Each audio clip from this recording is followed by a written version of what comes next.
geleenthede hier vandag. Ons verwelkom graag vir Dominee Ben in die afwesigheid van Dominee Elisabeth. Hy het ons die preek waarneem.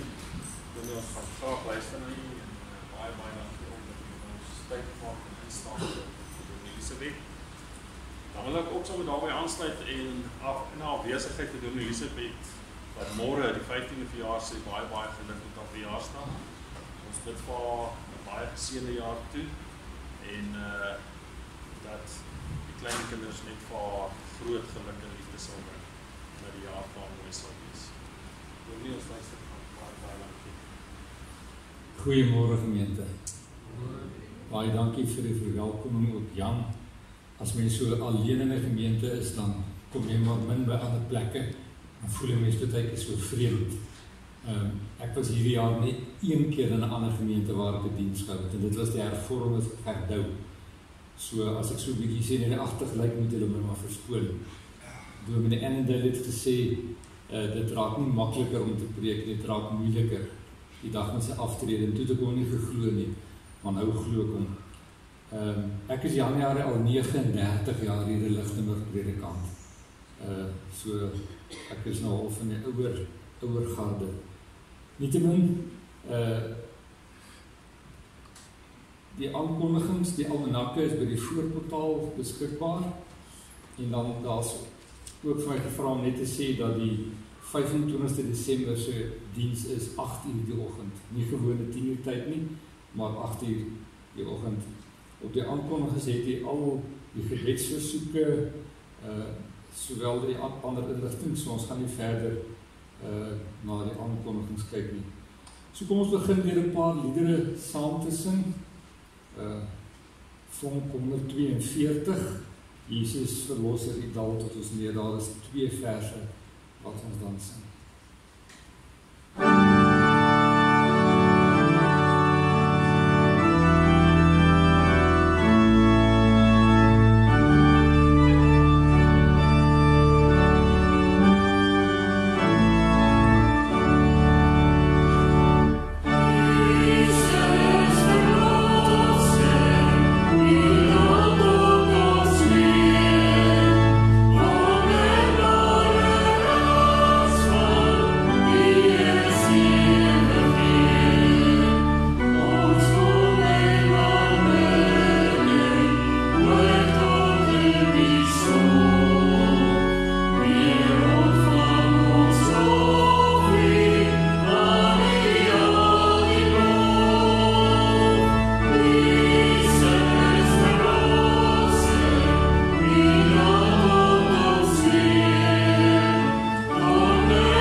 Kerslied is van 283, kom buig in die stal. Thank you.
vandag, Ludo 348.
Soos die oë van die diensknegt gerig is op die hande van sy Heer.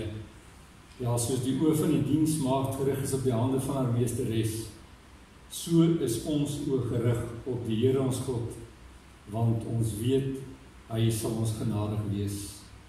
Amen. Gemeente, die Here groet u en gee vir elkeen genade, barmhartigheid en vrede met alles deur die kragtige werking van Vader, Seun en Heilige Gees.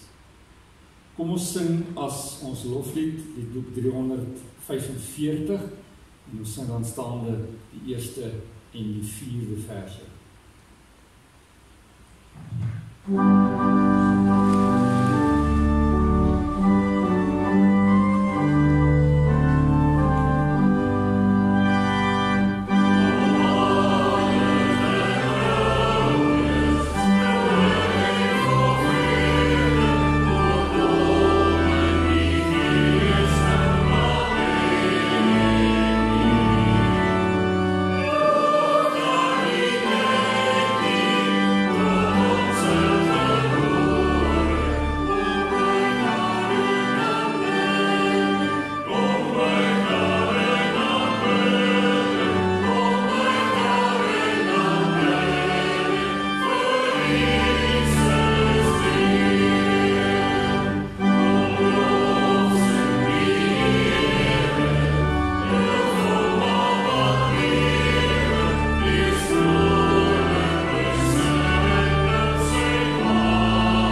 Matteus 5 vers 17 sê die Here Jesus, moenie dink dat ek gekom het om die wet of die profete ongeldig te maak nie.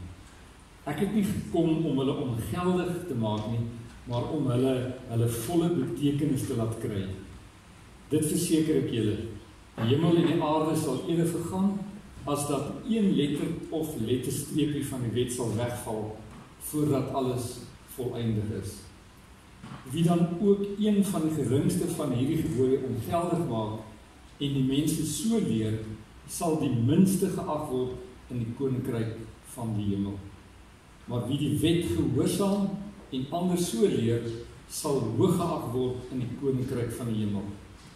Ek sê vir julle, as julle getrouheid aan die wet nie meer inhou as die van die skrifgeleerdes en die fariseërs nie, sal julle nooit in die koninkryk van die hemel ingaan nie. Ons as Nuwe Testamentiese gelowiges sê, ons onderhou die wet as 'n reël van dankbaarheid teenoor dit wat die Here Jesus vir ons gedoen het. Die Here Jesus verwys hier na die fariseërs en die sadduseërs wat dit anders gedoen het, wat gesê het, ons wil deur die wette onderhou in guns kom by die Here. Maar hulle doen dit verkeerd en daarom verwys die Here Jesus hulle ook baie keer tereg. So wanneer ons die wet lees op die samevatting van die wet of die Bybel, moet ons altyd ook besef, ons as sondige mense oortree maar, en dat ons ook ons sonde voor die Here moet bely. Maar wanneer ons dit gedoen het, dan staan ons op en gaan leef ons die wet uit dankbaarheid vir dit wat die Here Jesus vir ons gedoen het. So, ek gaan so 'n paar oomblikke van stil gebed geleentheid gee, waarin elkeen ook sy sonde kan bely, en dan sing ons daarna die Psalm 54 met die 4de vers ook as 'n belydenis. 'n Paar oomblikke van stil gebed. Amen. Kom ons sing dan as skuldbelydenis die 354. Kom ons staan ons dit sing, dan bly ook staan, sodat ons die geloofsbelydenis daarna saam kan opsê.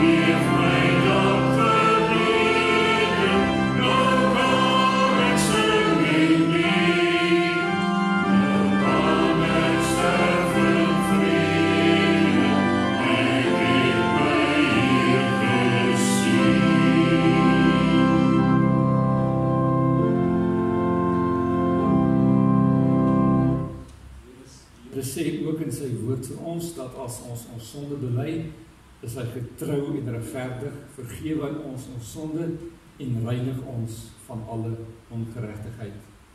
En daarom bely ons ook ons geloof, en ons gaan dit doen deur die geloofsbelydenis. Die grootste gedeelte van die geloofsbelydenis gaan ook oor ons belydenis rondom die Here Jesus Christus. So kom ons doen dit hardop saam. Ek glo in God die Vader, die Almagtige, die Skepper van die hemel en die aarde, en in Jesus Christus, sy enige gebore Seun, ons Here, wat ontvang is van die Heilige Gees, gebore is uit die Maagd Maria, wat gelei het onder Pontius Pilatus, gekruisig is, sterf het en begrawe is, en ter helle neergedaal het, wat op die derde dag weer opgestaan het uit die dode, wat opgevaar het na die hemel, en sit aan die regterkant van God, die Almagtige Vader, van waar hy sal kom te oordeel, die wat nog lewe, en die wat reeds gesterf het. Ek glo in die Heilige Gees, ek glo aan die heilige, algemene Christelike kerk, die gemeenskap van heiliges, die vergifnis van sondes, die opstanding van die vlees, en 'n ewige lewe. Amen. Jy kan die plek weer beneem. Ons gaan saam lees uit die woord van die Here, Psalm 3.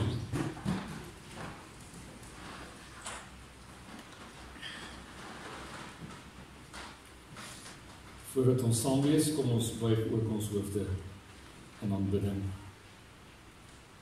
Hemelse Vader, ons het aan U die lof gebring deur dit wat ons gesing het. En ons wil ook aan U die lof bring wanneer ons rondom U woord vergader, sodat ons kan hoor, kan verstaan en U woord ook kan gaan leef elke dag. Daarom is ons gebed dat ons U woord sal hoor, dat ons dit op ons lewens sal toepas. Want so baie keer sê ons verstaan, maar ons leef nie U woord nie. Verlig U ons harte, sodat ons duidelik kan weet wat U van ons verwag, en ook ons lewens so kan inrig.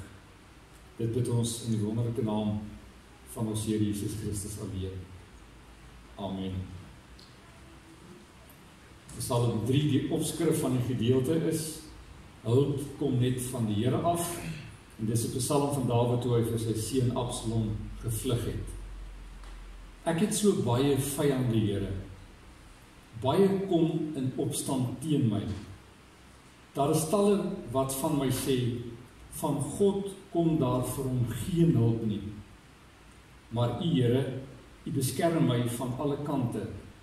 U herstel my eer en aansien. As ek na die Here roep, antwoord hy my van sy heilige berg af. As ek gaan lê, slaap ek goed. Ek word weer wakker, want die Here sorg vir my. Ek is nie bang vir 10.000 mense wat van alle kante af op my toesak nie. Kom tog, Here, help my, my God. U het nog altyd my vyande se mag verbreek. U het die aanval van die goddeloses afgeslaan. Hulp kom net van die Here af. U laat dit goed gaan met die volk. Dan lees ons net weer vers 6, wat dan ook ons teksvers is. Dawid sê, as ek gaan lê, slaap ek goed. Ek word weer wakker, want die Here sorg vir my. Die einde van ons skriflesing, gelukkig is elkeen van u wat die woord van die Here aanhoor en dit ook in die lewens bewaar.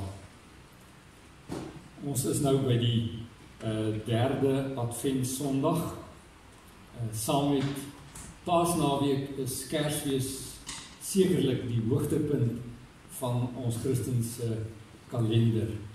Die tyd wat ons veronderstel is om met vreugde in te gaan, met opwinding, met afwagting sien ons uit na Kerstyd, sodat ons weer die geboorte van ons verlosser Jesus Christus kan herdenk.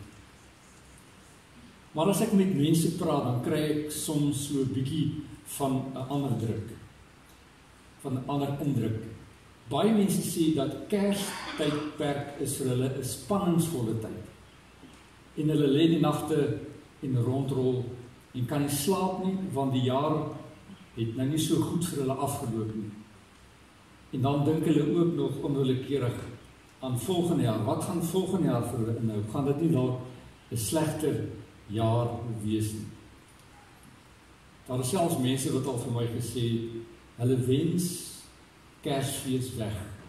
Hulle hou nie van Kersfees nie, want dit is vir hulle 'n spanningsvolle tyd. So dit lyk vir my of slapelose nagte aan die tyd van die jaar aan die orde van die dag is, of moet ek dalk eerder sê aan die orde van die nag, want dan slaap ons nie in die nag nie. Ek was by 'n konferensie waar die spreker vir 'n paar mense in die gehoor die geleentheid gegee het om te sê, wat is jou stokperdjie? Daar baie interessante dinge is genoem. Maar een dame het opgestaan en gesê, haar stokperdjie is om te slaap. En vir my was dit wonderlik dat iemand dit kon gesê het, want ek self is maar iemand wat nie so maklik aan die slaap raak en so lekker kan slaap nie. Dis mos lekker as 'n mens soos daardie mense kan wees, dat jou kop nog nie eens 'n kussing geraak het nie, en dan is jy al in droomland. Iemand sê eendag vir my, Dominee Ben, ek hou niks van jou preke nie, want voordat ek in die slaap kan raak, dan is jy klaar. Nou ek weet nie of dit 'n kompliment was en of dit 'n aanklag teen my was nie, maar Ek het daarom nog niemand hier gesien tussen dit in slaap geraak nie. Ons het 1 Februarie maand toe dit so warm was by die universiteit, was dit maar moeilik in die klas en die ligreëliks nie gewerk en toe raak een van ons studente aan die slaap. Die professor het aangegaan en nie daaraan gesteer nie, maar toe die ou nou begin hard snor. Toe vra hy, ag, kan julle nie daai meneer asseblief wakker maak nie, want dit is nou steurnis vir die hele klas. En die student wat langs ons sit antwoord toe baie vinnig, ag professor, kan ons die arme man nie maar los nie, want in die vorige klas het hy nie 'n oog toegemaak nie. Ek lees van die Duitse Bank, en dis die waarheid wat plekke ingerig het vir hulle werknemers om tydens hulle etenstyd 'n bietjie te slaap, en hulle het gewys dat die produktiwiteit aansienlik verhoog het. En dan hoor ek by iemand, nou daar vir die waarheid, daarvoor kan ek instaan nie, dat die gemeente het hulle kerkbanke uitgehaal en lazy boys in die kerk gesit. Hulle sê die bywoning het aansienlik gestyg, maar die probleem was almal het in die kerk gesit en slaap. Spreuke 6 vers 10, nog 'n bietjie slaap, nog 'n bietjie slymer, nog 'n bietjie hande vou om uit te rus. En ek dink baie van ons wens, ons is soos hierdie mense, veral as dit so wit geryp is buitekant, dan is mense mos nou nie lus om op te staan nie. Dan wil jy so 'n bietjie verder slaap. Toe ek 'n kind was, het ons baie aande die kaggelvuur aangesteek en dan in die sitkamer ons matras ingesleep en daar gaan slaap.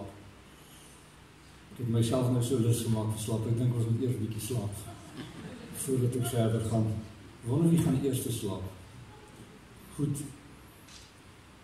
Maar so lekker dit kan wees om te slaap, is dit ongelukkig aan die ander kant ook net so sleg wanneer 'n mens nie kan slaap nie.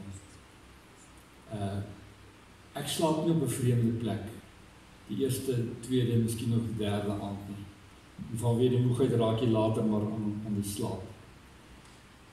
As 'n mens koud kry, kan jy ook nie lekker slaap. Ek het dit in die weermag dit beleef as mens moet wag staan of in die veld moet slaap. En die bure raas baie keer. En interessant, vakansiedae is ek vroeg op, dan voel ek uitgerus, maar ander dae, veral sonnaandoggend, is ek te moeg om op te staan. Ek dink 'n mens sukkel te veel met dit wat hier in jou kop aangaan. Daar's te veel dinge in jou kussingsloof wat jou wakker hou. Miskien is dit omdat jy wag vir die diagnose van die dokter af. Miskien is dit omdat die reën wegbly. Miskien is dit omdat jy nie weet hoe jy jou volgende rekenings gaan betaal nie. Ek dink almal van ons beleef iets hiervan. Elkeen van ons het maar goed wat ons wakker hou in die nagte. Een van my kollegas het vir my gesê, dis sy lidmate wat hom wakker hou, en ek dink hy gaan vir hulle rekening stuur.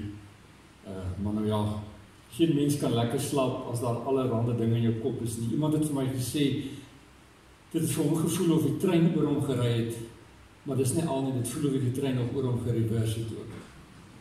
So ek dink ek kan my vereenselwig met so 'n persoon, want dan staan jy op met 'n rooi oë en met lang knie, en op pad kom bys toe loop jy nog met die deur op vas, of val oor die kat, of wat ook al.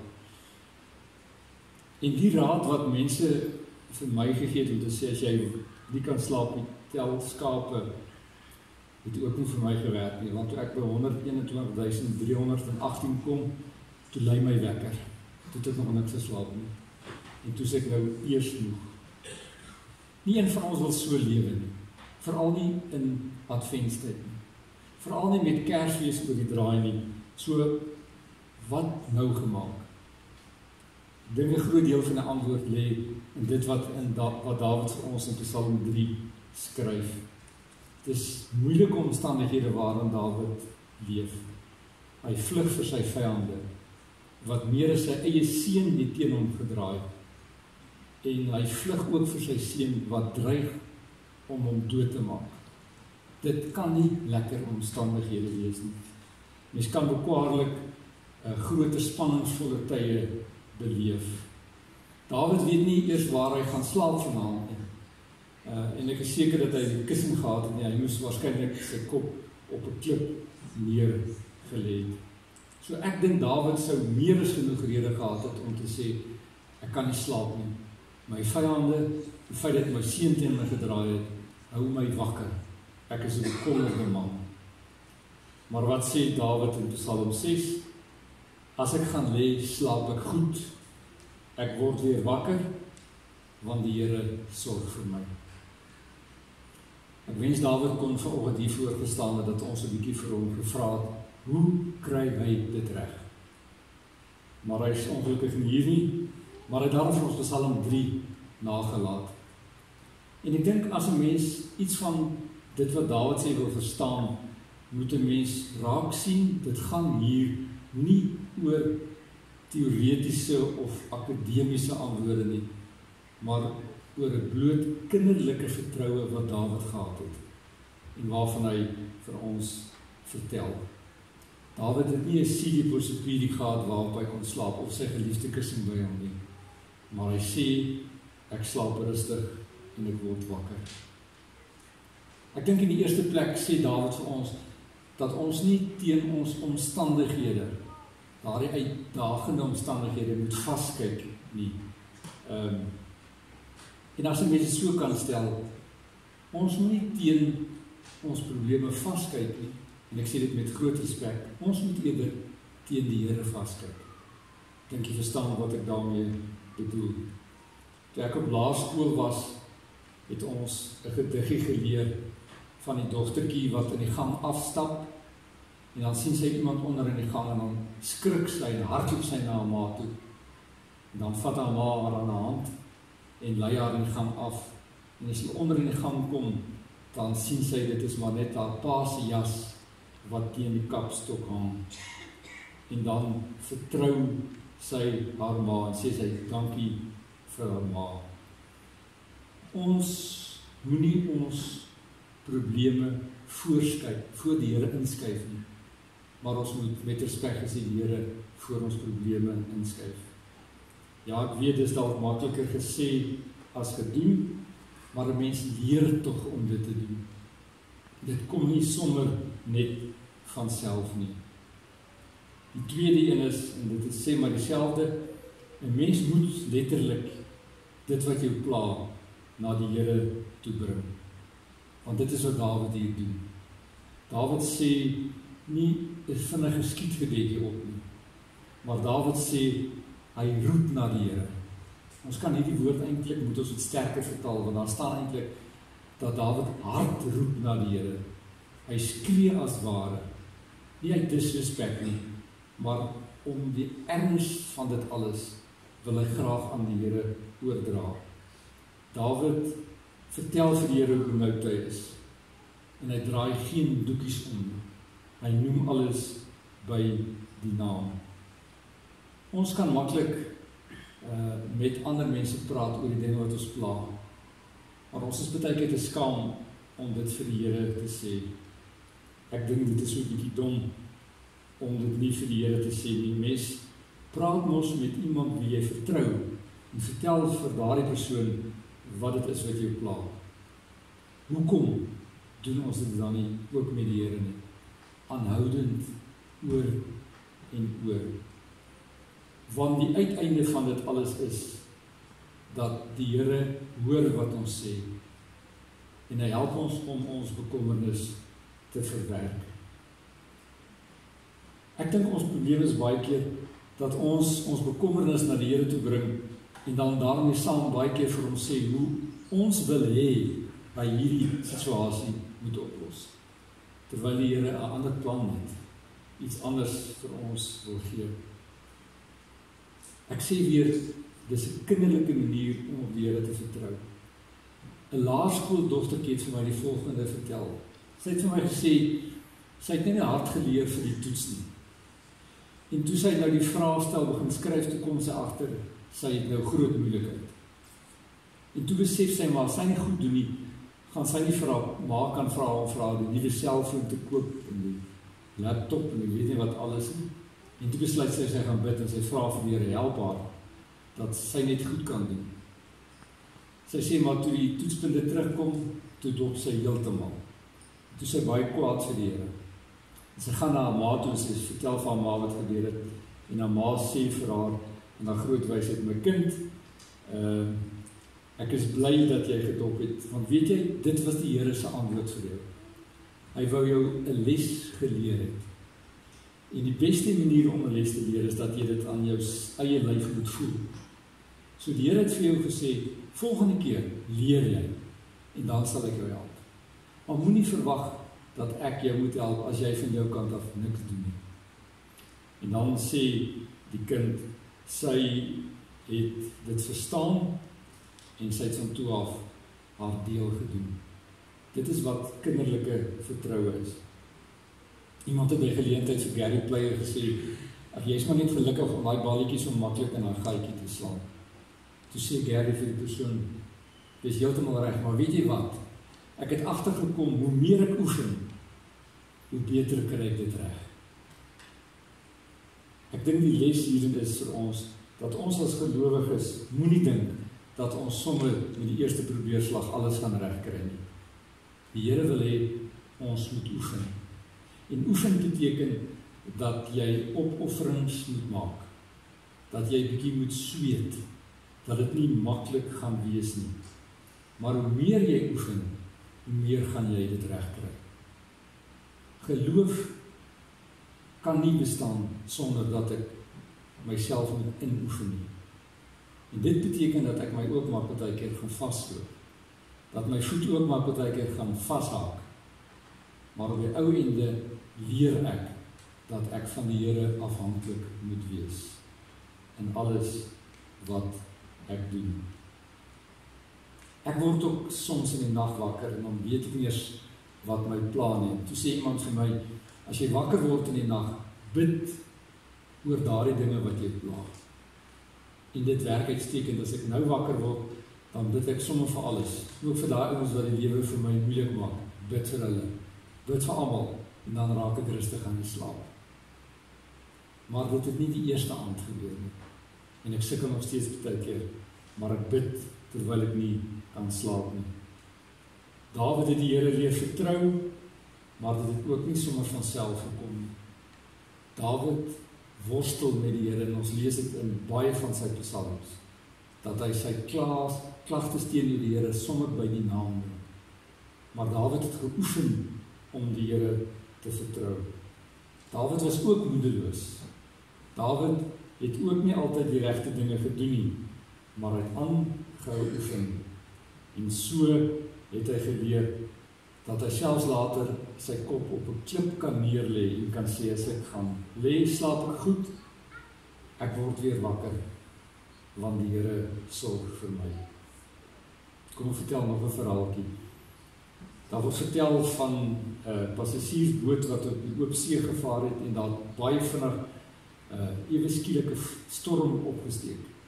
En die ouers het almal gehardloop om hulle kinders te kry en hulle veilig na die gate te vat. En in die speelkamer het daar 'n dogtertjie gesit, alleen, heel rustig videospeletjies speel. En toe kom, dit moet 'n ma gewees het en vra vir die dogtertjie, moet ek jou nie na jou ma toe vat nie, is jy nie bang nie? Die dogtertjie het aangehou, sy het eers opgekyk en sy het gesê, Tannie, ek is nie bang nie, want my pa is die kaptein van die skip. Kinderlike vertroue. Dis iets wat ons by kinders kan leer, om die Here te vertrou, soos hierdie dogtertjie. Soms net kinderlik ons hemelse Vader vertrou. Kom ons glo in hierdie Kerstydperk weer die woorde van die engele wat by die geboorte van Jesus aankondig. Vrede op aarde vir die mense in wie hy 'n welbehae het. Want elkeen van ons moet weet, ons is hierdie mense. Jy is daardie persoon in wie die Here 'n welbehae het. En hy wil hê jy moet op hom vertrou onder alle omstandighede. Die Here Jesus is gebore in 'n baie onstuimige tyd, toe die wrede koning Herodes alles oorgeneem het. Josef en Maria moes selfs met die kindjie Jesus vlug, omdat Herodes hom wil doodmaak. Dis die omstandighede waarin die Here Jesus gebore is. Matteus 8 vers 20 praat die Here Jesus ook oor hoe hy gevolg moet word as hy sê, jakkalse het gate en voëls het neste, maar die seun van die mens het nie eers 'n rusplek vir sy kop nie. Die Here Jesus het ook moeilike nagte beleef, en dit ter wille van elkeen van ons. Maar hy het deur dit alles gegaan, en hy het afgehandel dit wat hy hier op aarde moes kon doen, naamlik om vir ons aan die kruis te sterwe. En dit moet in hierdie Kerstydperk by ons elkeen bly, en ons ook die besluit opnuut laat neem, dat ek sal worstel deur hierdie nagte, maar ek sal dit nie op my eie doen nie. Ek sal op die Here vertrou. In hierdie Kerstydperk kom die mooi woorde van Paulus in Romeine 8 vers 7 tot 39 ook by my op, waar Paulus sê, maar in al hierdie dinge is ons meer as oorwinnaars deur hom wat vir ons lief het. Hiervan is ek oortuig, geen dood of lewe of engele of magte of teenswoordige of toekomstige dinge of kragte of hoogte of diepte of enigiets anders in die skepping kan ons van die liefde van God skei nie. En dan 'n belangrike gedeelte wat 'n mens moet onderstreep, die liefde wat daar is in Christus Jesus ons Here. In hierdie Kerstydperk moet ons weer gaan stilstaan by die krib waar die Here Jesus ons verlosser gebore is, en vir ons sê dankie dat hy die weg vir ons kom baan het tot in die ewigheid. Psalm 127, die tweede vers, vir die wat hy lief het, gee die Here dit en hulle slaap. My gebed vir elkeen van julle is, dat hierdie Kerstydperk vir jou vanjaar 'n nuwe betekenis sal kry, dat jy weer opnuut met groter toewyding die geboorte van jou verlosser Jesus Christus sal vier. Mag jy vanaand, soos Dawid, as jy jou kop neerlê, sommer lekker slaap, en nie net vanaand nie, maar elke aand van jou lewe. Amen. Kom ons bid saam. Ons Hemelse Vader, dankie dat ons in hierdie adventstyd met opwinding weer kan uitsien om die geboorte van ons enigste verlosser Jesus Christus te kan vier. Ons leef in 'n uitdagende wêreld, en as ons terugkyk na hierdie jaar wat verby is, dan sien elkeen van ons die uitdagings wat daar was, die dinge wat ons bekommer het, die dinge waarin ons nie geslaag is soos ons graag sou wou nie, die dinge wat ons nie reg gekry het nie, al het ons ook hoe hard probeer, die plekke waar ons dalk gefouteer het. Ons bely dit voor U, maar ons kom opnuut en vra dat U vir ons daardie kinderlike vertroue sal gee, soos U vir Dawid ook gegee het, dat ons rustig kan slaap, want U sorg vir ons. Dat ons elke dag met nuwe toewyding kan opstaan en die lewe kan aanpak en kan sê, dit is alleen moontlik omdat U saam met ons hierdie pad stap. Ons bid soveel te meer vir hulle wat dalk baie groter uitdagings as ons het, wat dalk in 'n hoek vasgekeer is, wat nie weet watter kant toe nie. Ons bid dat U deur die werking van die Heilige Gees ook in hulle lewens, hulle sal oortuig van die groot liefde wat daar is in die koms van ons Here Jesus. En dat elkeen van ons dit ook so sal lewe, dat dit ons getuienis in die wêreld sal wees. Al is die uitdagings, of lyk die uitdagings van ons soms te groot, ons hou vas aan ons verlosser Jesus Christus. Mag dit in hierdie Kerstydperk nie net ons belewenis wees nie, maar ook die belewenis selfs van hulle wat met groot twyfel rondloop. Dankie dat ons weet ons het niks verdien nie, mag dit bid in die wonderlike naam van ons Here Jesus Christus alleen. Amen. Kom ons dien die Here dan nou ook met die offergawes wat ons gebring het.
358. Helder somerkerslied, dis reg. Ja. Goed, ons sing al 3 die verse.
Seën van die Here gaan leef ook deur sy genade en liefde.